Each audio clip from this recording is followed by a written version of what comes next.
Now to the listeria outbreak linked to contaminated Boar's Head deli meats. With millions preparing to cook Thanksgiving dinner, the reassurances tonight after the E. coli scare involving those carrots and the warning about that ground beef. I would not say that the food supply has necessarily gotten less safe, but I would also say I think there's a lot we could do to improve the safety of the food supply already, right? So one thing that is really hard is people like to say America has the safest food supply in the world.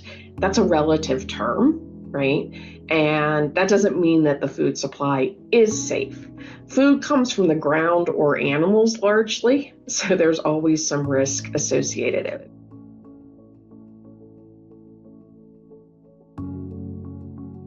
Majority of foodborne illnesses in the US are what we call sporadic or undetected small outbreaks. One person gets sick, a few people get sick, it never gets recorded, it never hits the press. The outbreaks are the tip of the iceberg, right?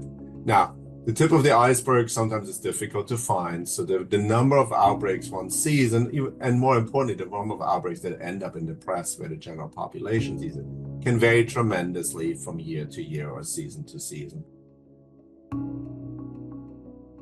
There's things that consumers can do, like cooking their food thoroughly, using separate utensils for raw and ready-to-eat foods, cleaning up their kitchen and watching for cross-contamination. But ultimately, we rely on the industry, who is ultimately responsible for preventing contamination, and the government for verifying that the industry is actually taking the steps that they need to prevent contamination or reduce the risk of contamination.